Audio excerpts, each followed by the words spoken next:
guys. What? Wearing a plain t-shirt? Yeah, went out today and Mum decided that she wanted to buy me a new top. So, you know, I had to wear it.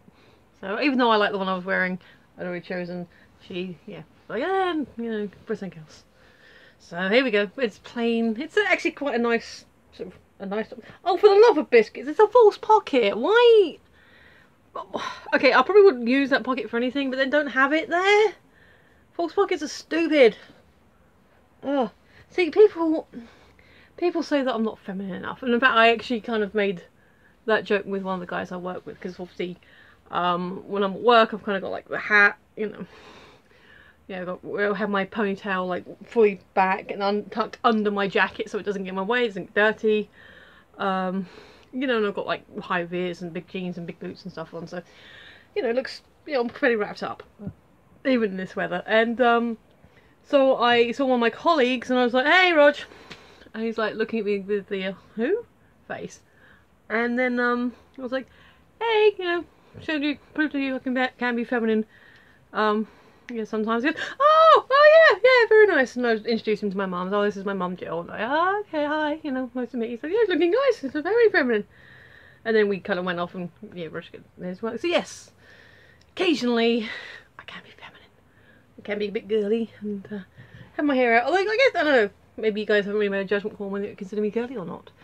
But the point of this is that yeah, sometimes I may dress a little bit more, you know, blokish, and like the jeans I wear for work are kind of blokey jeans. But you know what they have that a lot of women's trousers don't have? Pockets! Like proper deep pockets that you can put things in. Why do they think women... Yes, okay, women do have, generally speaking, have purses or little rucksacks or whatever to put things in. Doesn't mean to say we wouldn't want somewhere to safely stash a fiver.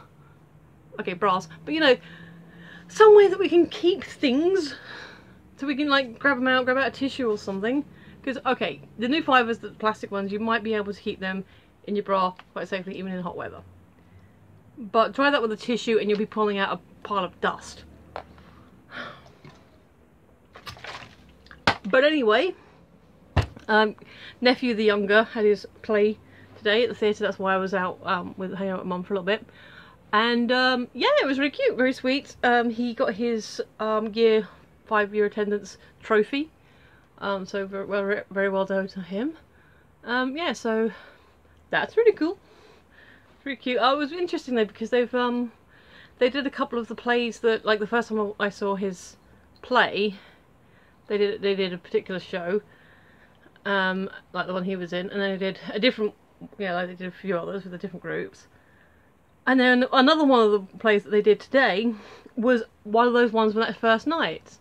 So like, huh, I recognise these plays. But the other three were completely original, so that was fine. So yeah, that's been my day. Just hanging out with the fam, chilling, watching the play. I came home and made myself a huge salad, which took me ages to eat.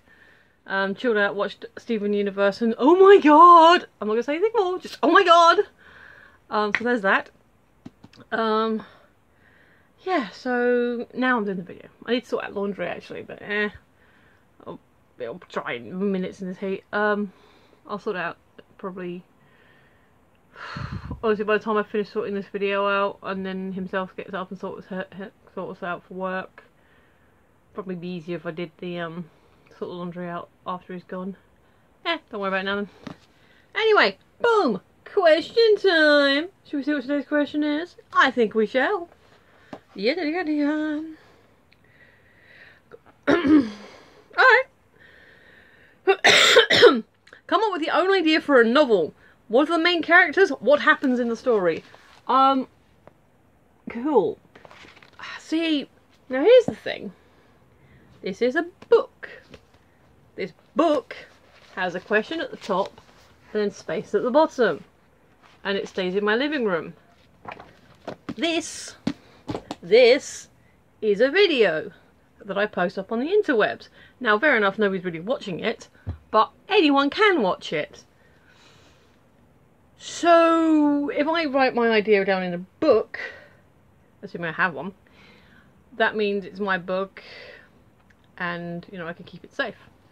if I say my idea here, does that mean someone could steal it and try and make it and write it themselves? And would I, I could, legitimately point to this video and say, hey, hello, I had this idea, it's here. There's even a bit before it when we start talking about people stealing it. But then would I even know about the book? The other thing is, do I actually have a book idea? Maybe? I kind of have ideas for like random stories now and again. I mean, a lot, when I've ever tried to write, it's always been fan fiction. It's always been, so based on somebody else's work. Which I'm not saying is a bad thing. Fan fiction is a good way of practicing writing, of, writing characters, of writing situations, of... I like just writing dialogue, I've written a bit of Red Dwarf dialogue, scenes, and like... I enjoy that. I enjoy making the characters have a conversation. So, and then there's... So I'm not dismissing fan fiction. A lot of people started in fan fiction. A lot of the Doctor Who writers started in fan fiction. A lot of them, for love or hate her, E.L. James wrote a fan fiction that became a big phenomena. It's so people writing stories based on the things that they like. If you're good enough and get some good grace and like some whatever it takes to get noticed and everything, and you get those opportunities and can take advantage of them. Awesome, yeah, fine, take advantage of them. Good for you. Yeah, that's good for you. But to come up with an original idea, that's harder. All I can really think of is the story I started writing when I was a kid, which is kind of based on some ideas I've had. Like, it was basically, the overall premise was the kids at the school really like their teacher. The teacher ends up having a bust up with their partner, and then the kids kidnap the baby, keep it safe. I mean, they take care of the baby, obviously, but as a way to get the teacher and their partner to get back together again, because they're jointly worried over the baby.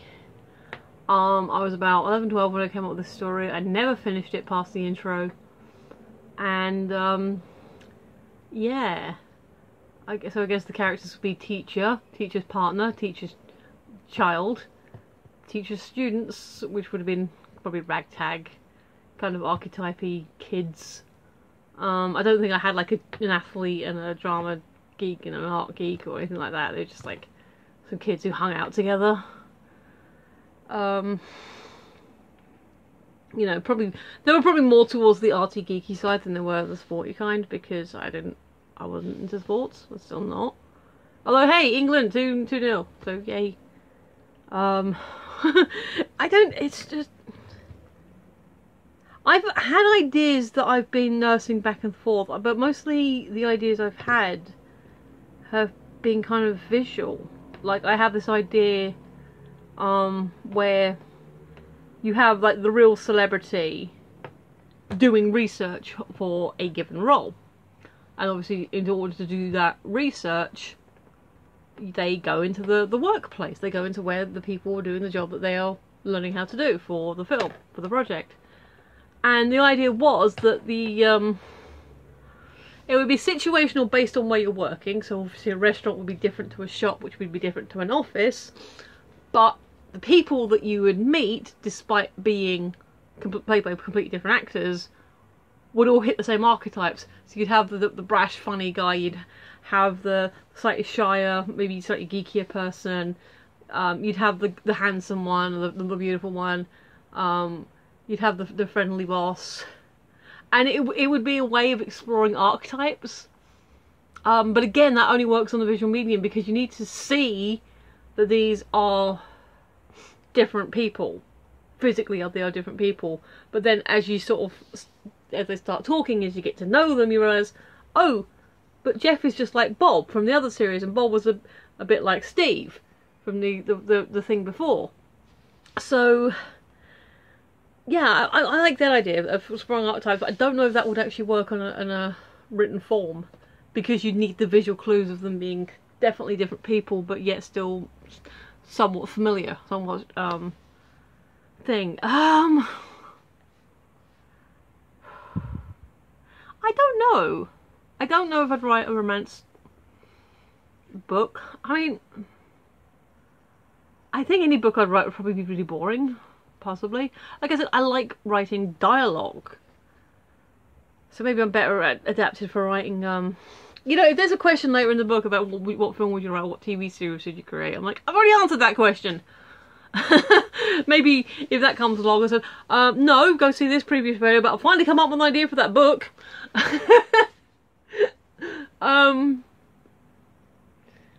You know what? I literally, I don't know if I have a book.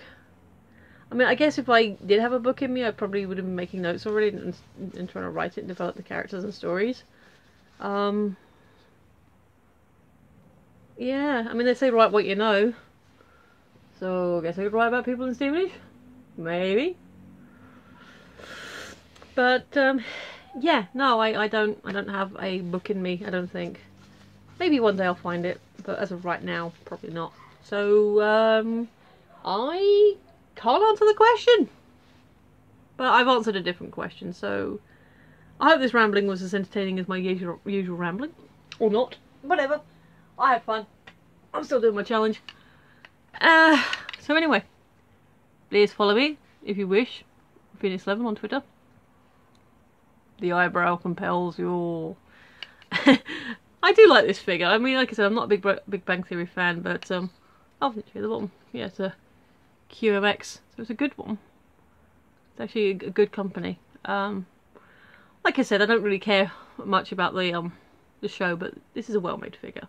It is quite cute, and it's useful. So, yeah. So feel free to like, comment, share, subscribe, all that stuff. And yeah, if you've been watching, thank you. Appreciate it. You're awesome, and I've just realised I haven't changed my glasses. I've been wearing my sunglasses all day. Anyway, yes, so excuse me. Thanks for watching. I've been Michelle, you've been listening, and I will see you tomorrow. Bye!